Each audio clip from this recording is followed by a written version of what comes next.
So today we're going to be making an amazing Italian sausage lentil soup, and we have all the ingredients here. And then in a little bit we're going to show you how you can proof bread. We're going to be making a focaccia bread with fresh garlic and rosemary, and you can proof bread in your Instant Pot, and we're going to show you exactly how to do that. So for the Italian sausage soup, this soup is so delicious. We made it after a soup that is available at an Italian restaurant, and it's just so fantastic. So the first thing you're going to do is put your Instant Pot on saute, and then we need the Italian sausage, and it's in the fridge. I will grab that. Okay, so we really love Italian sausage, but it's not always available in the grocery store. It's kind of randomly available.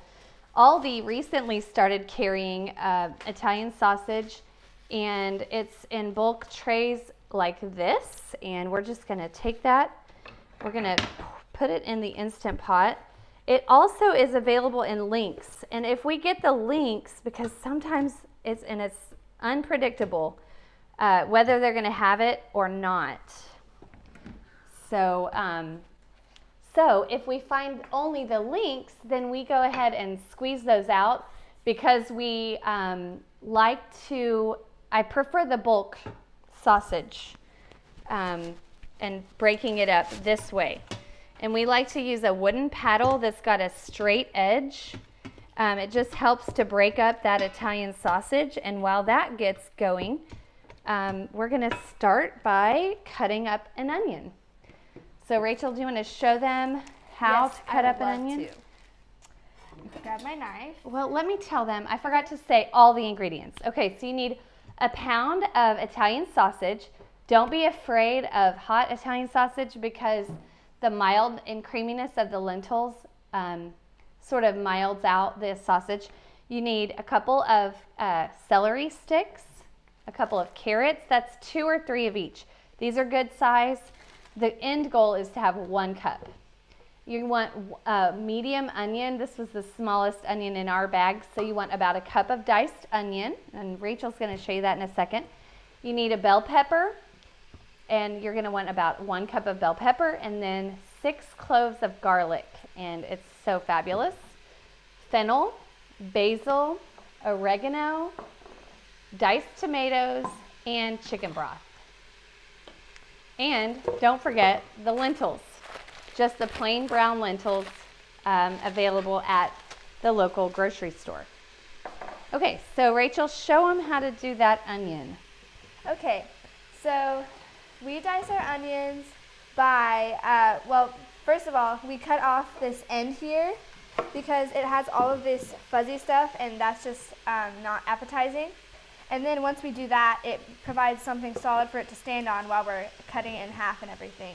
So then I'm going to cut off this root end here, but as you can see, there's still a little bit of root left. That just helps hold it all together while we're dicing it. And then I'll cut it straight in half down the middle. And if there are any papery layers, you can take those off, and that just, it keeps out all of this gross stuff from getting in our food. And as you can see, like that stuff, we just want to get rid of that.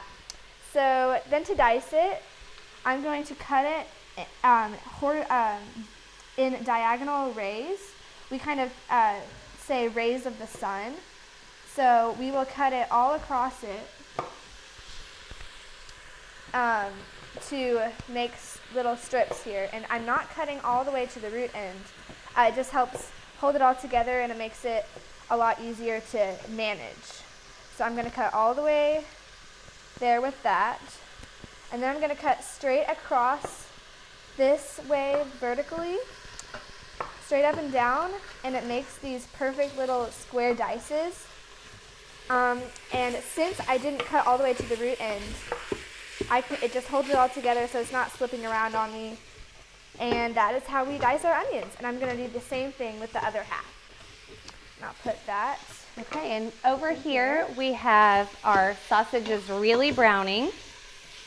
I want to show you at the bottom of the pan right here. See how we have some brown sticking on.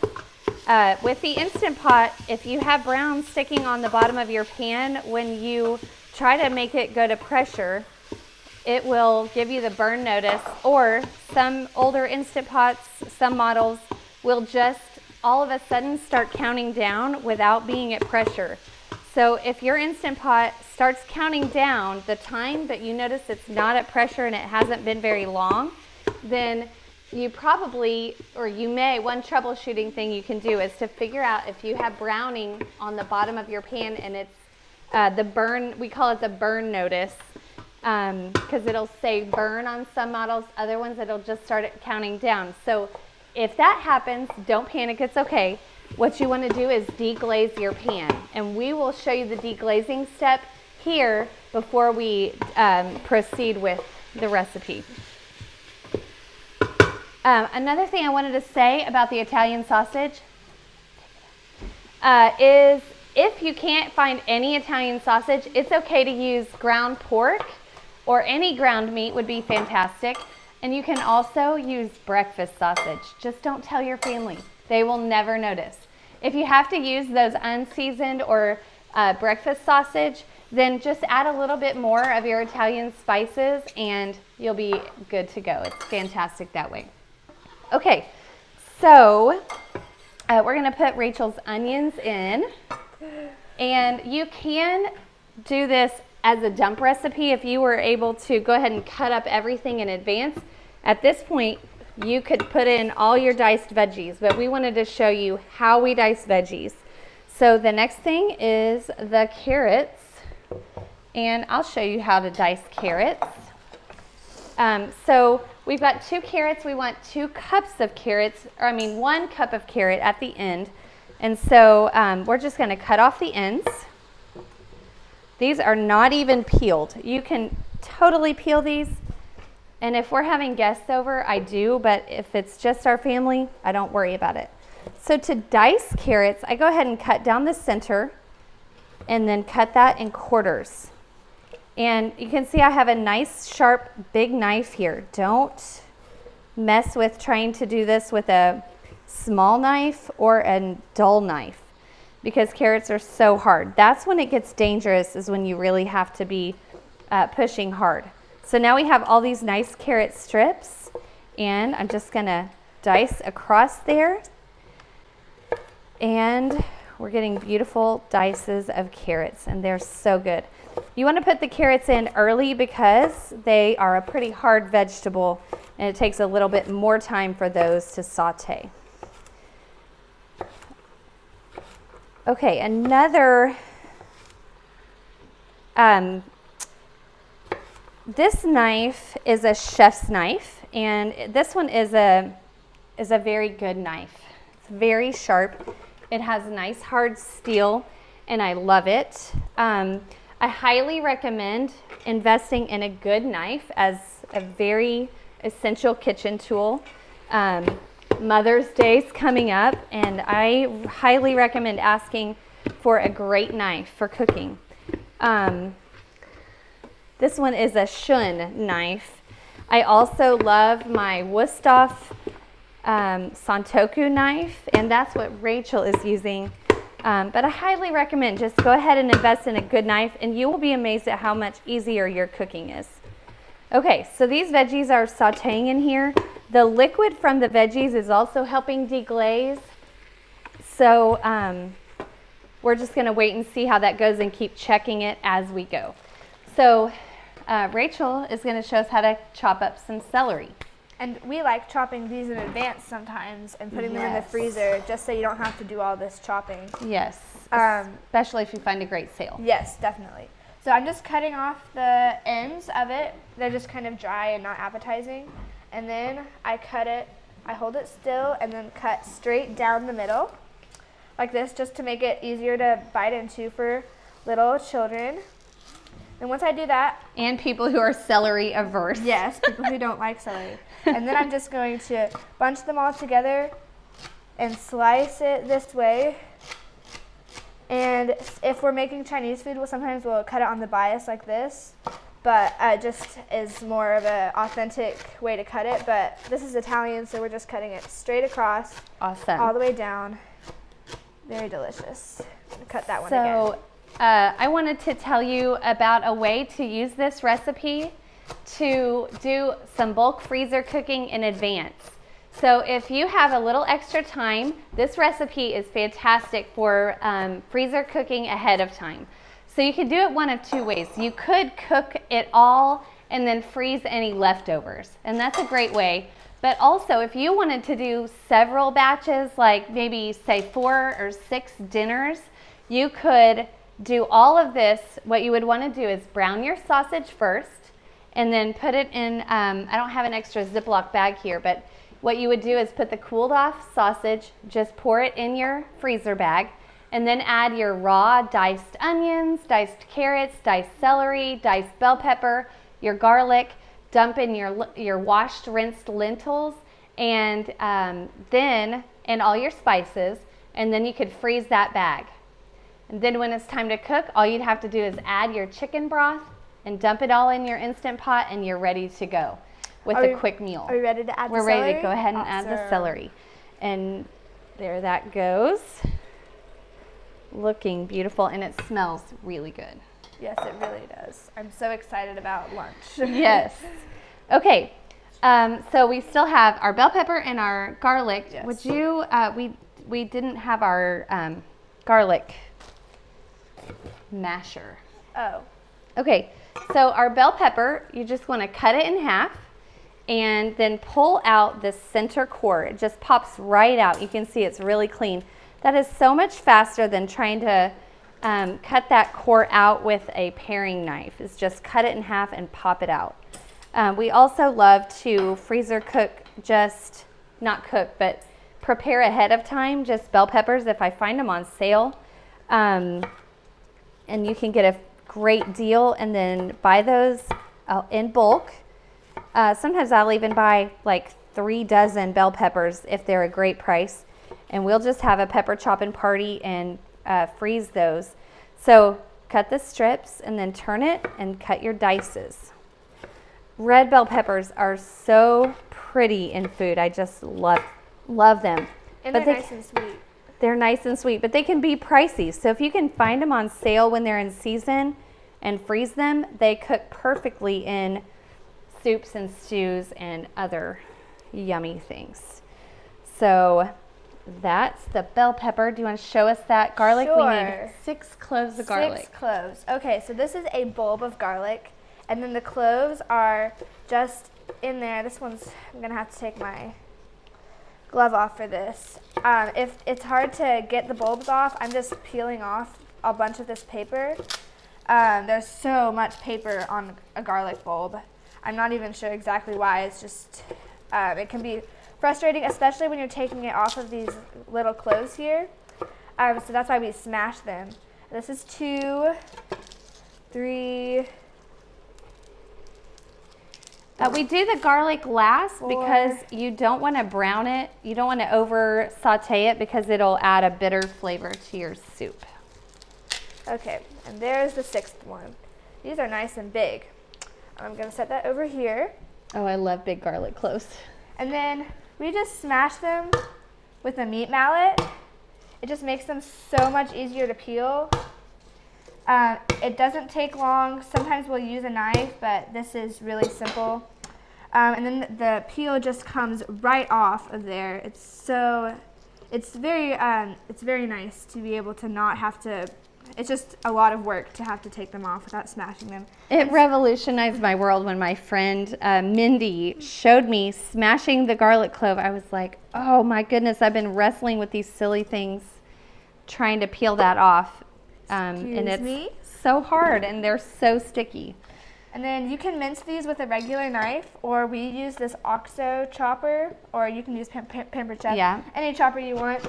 And then you just, it minces it really fast, and you don't have to, it just goes really fast. This isn't quite there yet, so I'm going to do it some more. But it's a lot simpler than having to chop it with a knife. I'm wondering if it's not working right. Is it not working right? It's chopping a little. Am I not pressing it down hard enough? I don't know. There it goes. Oh, there we go. Okay. We love this because it lets little kiddos like 7, 8 years old can use a chopper where they couldn't use a knife, and it just gives an option of what they can do. You go ahead and put that in. Of something to allow little children to get into the cooking action in your kitchen, because they really, little ones love to help. And if you can capture their hearts helping in the kitchen while they're young, then you're just so much better off, and they will be a great help, like you can see my kiddos are now. Okay, so that garlic is in, and I'm going to go ahead and we're going to add the oregano and basil. So we want a good teaspoon of oregano. This oregano was grown in our backyard. We live in Texas, and I don't know what makes it a great climate for oregano, but my oregano has done really well. And here is the basil. The middle one that I just put in was fennel. Would you like me to open up the tomatoes? Yes, but I wanted to say about opening the tomatoes. Go ahead. Okay. Opening a can of tomatoes is another great way of incorporating little ones. Even a 2-year-old could stand here with you and help open up a can of tomatoes. And it just is a way of involving little kiddos and letting them help and encouraging their hearts. They can also, little ones can also go to the pantry and find a can of tomatoes. They can learn to recognize what that looks like. And it makes them feel like they've accomplished something, and it makes them feel really good, and it will make them want to come back and help you later. So true.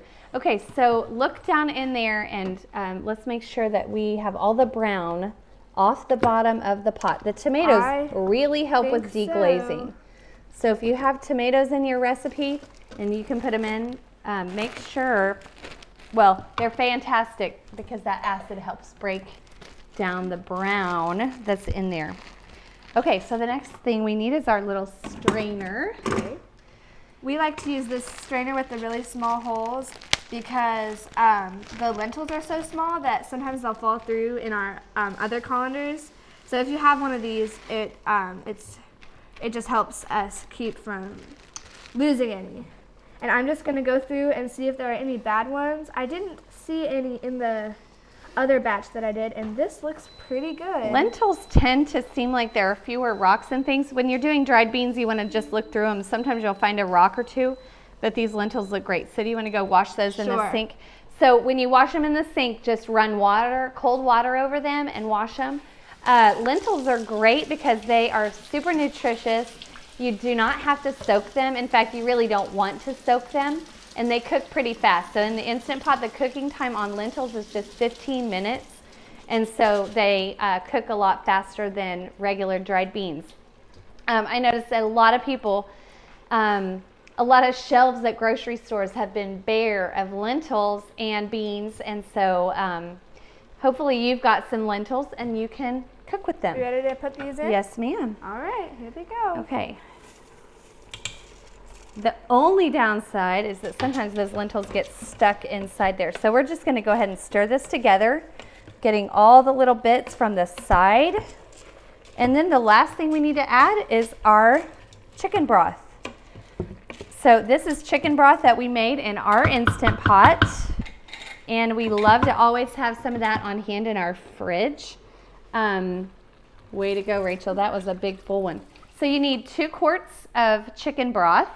We leave ours unsalted so that we make sure that we don't have our food too salty. This sausage is a little salty, but not super salty. So I'm just going to add a tiny bit. Dried lentils will keep forever on your pantry shelf. So they might take a little longer to cook if they're 5 years old, but otherwise they're going to be great. So this recipe, we're using our 6-quart Instant Pot, and we are at the 4-liter line. That is the max amount that you want to cook anything under pressure in your 6-quart is going to be 4 quarts. So we have 4 quarts of volume in here, and we are ready to close the lid. We do want to check that lid and make sure our ring is in there correctly. we're going to put the valve on sealing, and then we're going to set this to cook. So we've been sauteing, and that helps preheat everything, but now we're going to press cancel, and then we're going to you can either choose the manual if your Instant Pot or pressure cooker has manual or pressure cook, or if it's obvious, I like to go ahead and choose soup if it's an obvious thing. And then I'm going to use the plus and minus buttons to go down to just 15 minutes because everything in here is cooked except the lentils. So we're going to cook it for 15 minutes, high pressure. If you want to adjust the pressure, if you're on low pressure, you just press the pressure button, and that changes the level of pressure if you have a pressure cooker that has multiple levels. And then we're just going to wait a second, and it's going to beep. And that means our Instant Pot is going. So we wanted to show you our scrap bowl that we use. I mentioned that we make our chicken broth at home, and we like to save all these scraps and we throw them in the freezer in a freezer bag. We call it the broth bag, and it stays in our freezer, and then when it's time for us to make chicken broth, we just take that out of the freezer and use these as the veggies that we cook our chicken broth with, because eventually those are all going to just go away anyway, so it's like free chicken broth. Okay, so now we're going to show you how we use our Instant Pot to proof bread. And I don't know about you, but sometimes in the winter the kitchen is too cold and it takes forever to proof bread. Other times in the summer it's so warm, but the air conditioning makes the house cold. So we're going to proof some bread, and we're going to show you just how to do that in the Instant Pot. I'm going to clean this up just a little before we And we are making rosemary and garlic focaccia. Yes. Because that's just delicious. Just goes with this Italian soup. But you can do any kind of bread in it, pretty much. That's right. I did want to say we are so happy to have anyone from the Instant Pot 101 for Beginners group. And Gail is on there. She's answering questions. And if you have any questions, please feel free to post, and we will try to answer your questions. And that's that. Okay, so this is not at pressure yet. I'm going to go ahead and move it out of the way so I can show you the proofing. So Rachel, will you move this other one forward? Time for musical Instant Pots. Musical Instant Pots. Okay. And actually, if you'll move this one too, and I'll keep going back. Sorry. Okay, so then this is going to come to pressure, and we're going to proof the bread dough in here. Okay, so you can't proof bread in just any Instant Pot. You want to have an Instant Pot or electric pressure cooker that has a yogurt setting. So what we have here is our already made bread dough. We have just had it sitting in a Ziploc bag. We coated it with olive oil so it won't stick to the Ziploc. You need just a glass lid. If you don't have a glass lid, this is not Instant Pot brand. This is just a lid off of our stock pot that fits the Instant Pot perfectly. You also need a little bit of olive oil. So you're just gonna line the bottom of your Instant Pot with olive oil to make sure that your bread dough is covered and it's not gonna stick in your pot. So I'm just gonna take this, I'm gonna let you throw that away. And I'm gonna just knead this a little bit to kind of wake it up. It's been in the fridge, so you can see that rosemary and I can feel the garlic in there. And I'm gonna take this ball and I'm gonna put the top down first and rub it around, make sure it's coated in oil, and then I'm just gonna place the ball right down. And that's all you have to do. And then I'm gonna put my lid on. Now, you wanna proof bread at 85 degrees to about 105. So if you have a limited amount of time, then you're going to want to use the yogurt setting on normal, because the yogurt setting in an Instant Pot, the yogurt setting on normal is about 110 degrees Fahrenheit. So it's going to proof in about half the time of normally sitting on your counter. So if this bread recipe, for example, says it's going to double in size in about 1 hour's time. That would be at a room temperature. And if you just have dinner that you need to have on the table quicker, you can proof it in here on the yogurt normal setting, and it'll proof in about half an hour.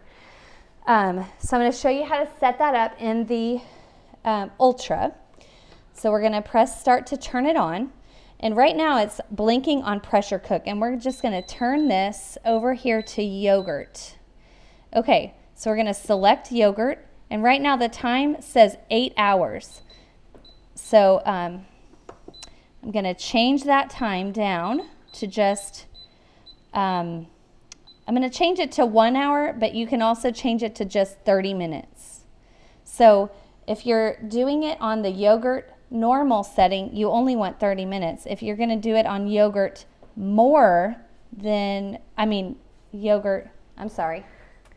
strike that. If you're going to do it on yogurt normal, then it's going to be just 30 minutes. And if you're going to do it if you need it for an hour, then you're going to set it at an hour and then go down to the temperature, and you're going to put it on low. And now look here. Also, that changed the time to 4 hours. So I'm going to adjust that back down because the low setting is originally meant for a Chinese fermented sticky rice, which apparently takes 24 hours. So I want this just on 1 hour at low, and that's going to proof at about 85 degrees, which is going to be closer to your normal room temperature setting or hot summer day setting in your kitchen. So then I always press start. You always have to press start on the Instant Pot Ultra. You can also, if you are really more familiar with your Ultra, you can adjust the temperature and set it on exactly the temperature that you want it to proof on. So let me show you how to do that on this regular Instant Pot. This one's an 8-quart, but it doesn't matter. So it has been on yogurt. Let me move this one out of the way. This has been on the yogurt setting because we have bread in here that we're going to show you. So we're going to cancel out the yogurt, and we are going to press cancel again, turn it off. Then we're going to press yogurt. And right now it's on less. So if you want to adjust that, you're going to just cycle through the adjust. So less is going to be the normal 85 degree temperature. Normal is going to be at about 105 degrees if you want a rapid proof. And don't use more because it will start burning the bottom of your bread dough. So we're going to go ahead and choose normal for this one. And then we're going to adjust the time by pressing the plus and minus buttons. And we're going to go down to just 30 minutes because we have it on the normal. And then it's going to beep and start. And then this dough is going to be ready in about 30 minutes. It'll be about doubled in size. But we already had dough in here. So now we're going to show you what it looks like. Okay, so this dough had been about the size of that other dough, and it has risen a bunch. You can see it's nice and fluffy, and I'm going to go ahead and pull this out. So the Instant Pot is a great environment for proofing dough because it's airtight, there's no drafts, and you can have a controlled temperature. So right here we've got our dough. We're just going to knead it a little bit. I'm gonna knead it in my hands, and then we're just gonna start spreading this out. This is focaccia. It's meant to be a little bit rustic of a bread. I have my tray here. This is just a half sheet pan lined with parchment paper. Y'all, I used to buy parchment paper at the grocery store, and it is obscenely expensive, and you don't get very much. And when I discovered it, a friend and I discovered it, or maybe they just had started carrying it at Sam's or Costco, and they have these giant boxes for the same price as your little 25 feet of parchment paper that you can get at the grocery store. And then it made it available for us to just use for everything instead of me hoarding it for just those perfect recipes. So with focaccia, what this is just basically a regular bread dough with garlic and rosemary infused olive oil. And then you're gonna just spread it out with your fingers and then kind of make little dimples with your fingers so that this yummy oil that Rachel is about to put on can get all down in all those wonderful dimples. Make sure you almost scoop out those little pieces of garlic. I'm gonna get some pieces of garlic with this spoon. Okay. And so you've infused this by basically just chopping up garlic and rosemary and then letting them sit in the olive oil, right? Well, I heated it up on the stove. Okay. I just poured the olive oil in a skillet and heated it up on the stove with the chopped up garlic and the chopped up rosemary. Just heat it up barely for about 5 minutes, maybe 10, and then it just sat and cooled off, and the flavor of garlic and rosemary is all in this bread. So then you're gonna bake this for about 20 minutes at 450 degrees, and we have one about to come out of the oven right now. Okay.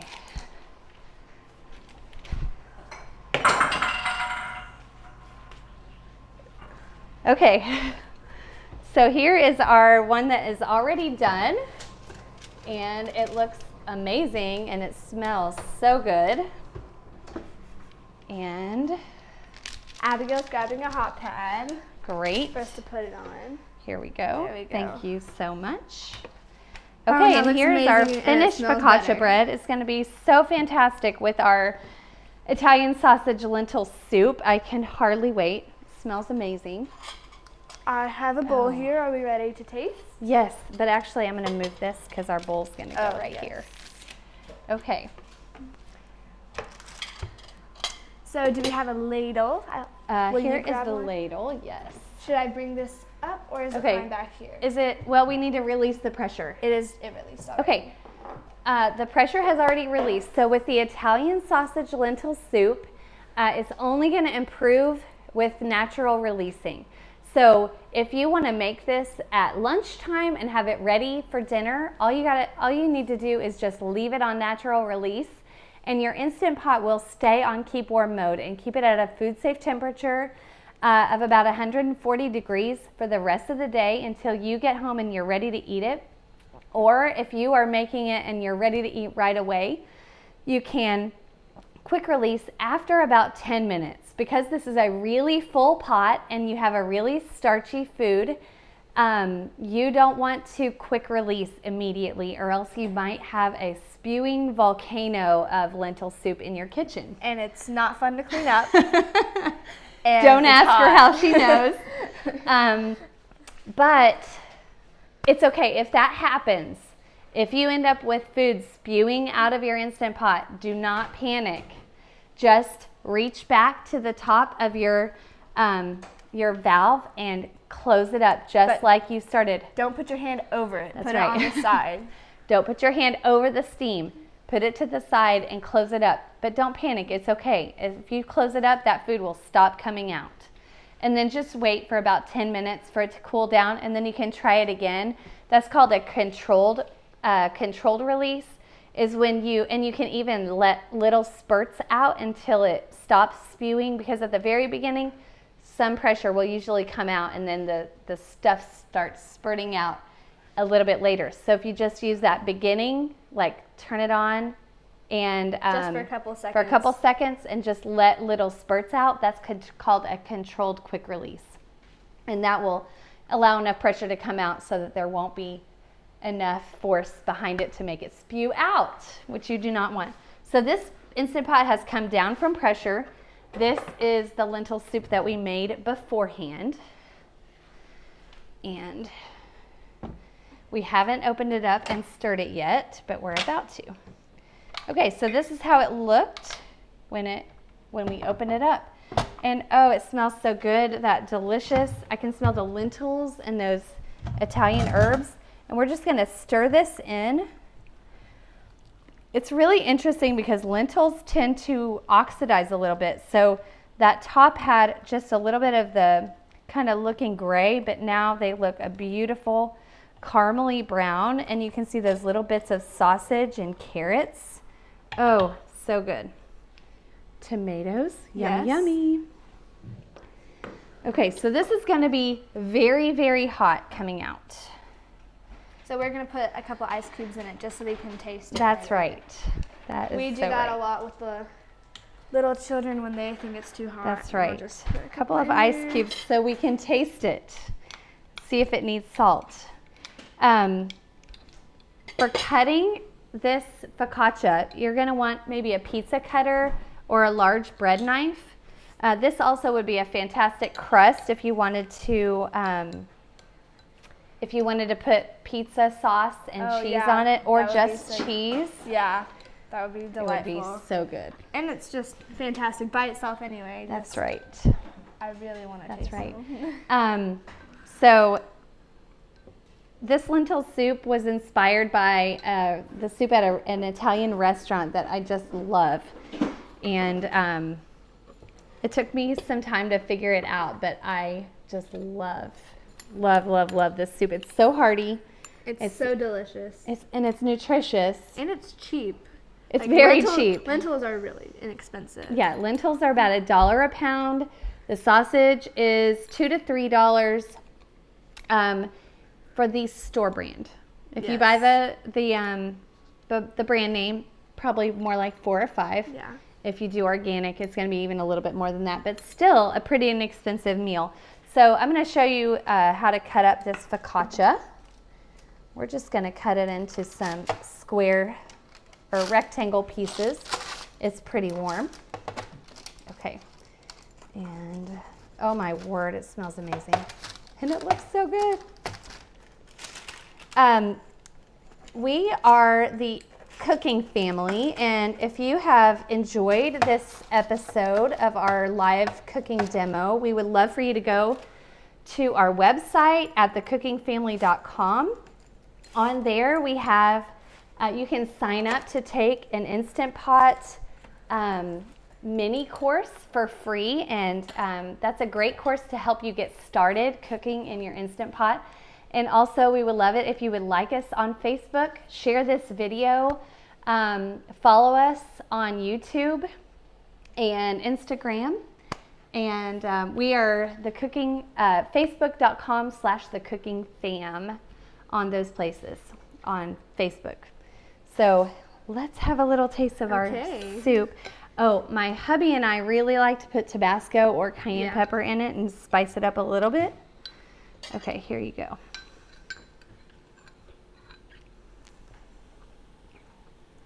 Oh, that is that's so great. good. I think it has the perfect amount of salt. I think that's delicious. Always taste before you add salt. Always taste before you add salt, and feel free to add salt if it needs salt. Yeah. I think did I put about a teaspoon in? I don't remember. Okay. Probably something like that. That's usually how much we do. Right. Usually try about a teaspoon. And remember also, our chicken broth had no salt in it. So if you buy regular chicken broth that has salt, you probably will not need to add any salt at all. Yeah, it's very salty from the store. Right. The chicken broth in the store is salty. Can we taste the focaccia? Yes. Yay. Here you go. Thank you. Let us break bread. I think I need some salt, maybe. Okay. That is very flavorful. Rachel would add salt. I think I would too. It's fantastic though. And the top is really crunchy because of that oil. It's almost like fried bread. Awesome. Well, thank you so much for being here today. We're so glad to have you join us in our kitchen. And we'll be back next week at 10:30 Central Time, 11:30 Eastern with another live cooking demo. And we hope that you'll join us for that. And I think that's all. Yeah. Thanks so much for being here. We'll see you soon. Bye.